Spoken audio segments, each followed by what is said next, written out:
Forget the image of Socrates in a classroom, chalk in hand. The real Socrates didn't even write books. He didn't run a formal school. He didn't charge money for lessons. Instead, he wandered the streets of Athens, approaching people at random, politicians, craftsmen, poets, generals, and asking them simple, innocent-sounding questions. Questions like, what is justice? What is courage?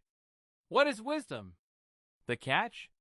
He never stopped at the first answer, or the second, or the third. He would keep asking follow-up questions until his target's confidence crumbled and the cracks in their reasoning showed. The popular idea of the Socratic method is, ask a question, get an answer, ask another question. But that's like saying chess is moving pieces on a board. Technically true, but completely missing the art. Here's what Socrates was actually doing. Expose assumptions. Most people didn't realize their answers relied on hidden beliefs. Socrates would shine a light on those hidden layers. Test for contradictions. By comparing someone's own statements, he would find where their ideas clashed. Lead to aporia. This is the Greek word for puzzlement, the moment when you realize you don't know what you thought you knew. Rebuild understanding. Only after tearing down false certainty could someone start building a more solid foundation. It wasn't about humiliating people, although some felt that way. It was about stripping away false knowledge so truth could grow. In Athens, public reputation mattered. If a respected politician or famous poet got cornered by Socrates in the marketplace and walked away speechless, everyone would see it. And Athens was a democracy, which meant public opinion had real political weight. The Socratic method didn't just challenge individuals. It challenged the whole city's way of thinking. When you go around proving that leaders, experts, and even the gods might not have the answers, people start to see you as a threat. For years, Socrates made enemies. And in 399 BCE, they struck back, accusing him of corrupting the youth and impiety toward the gods. The jury voted for death. So how did we get from that dangerous form of philosophical combat to the gentle classroom technique you know today? Over centuries, the Socratic method was tamed. Teachers began using it as a way to guide students toward answers without simply lecturing. It became a polite, predictable exchange. Teacher asks, student answers, teacher hints at the right answer, student learns.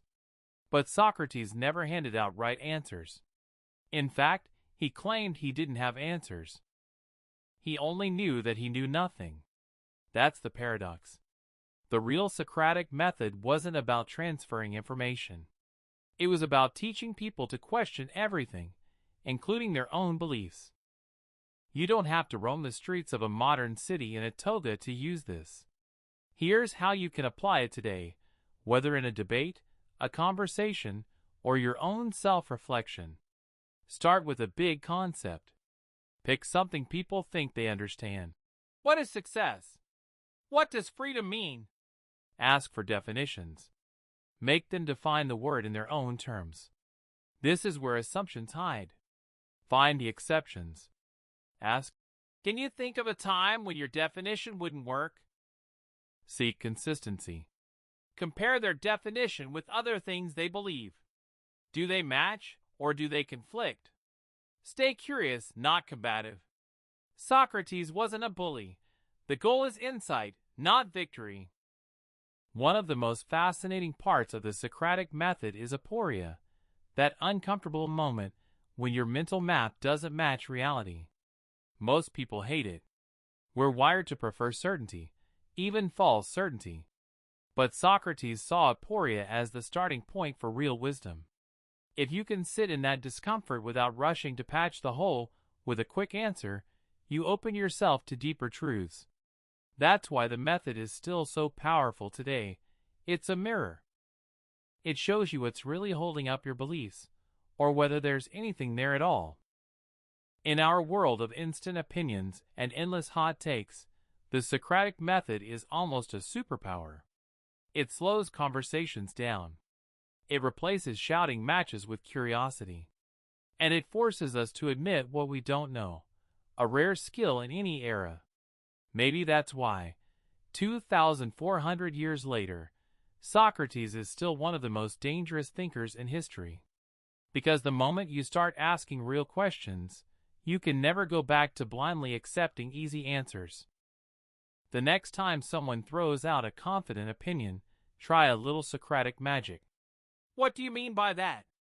How do you know it's true? Could the opposite also be true? You might just watch their certainty dissolve, and in that moment, you'll be closer to the real Socratic method than most people ever get. And if Socrates were here today, he'd probably smile and ask you a question.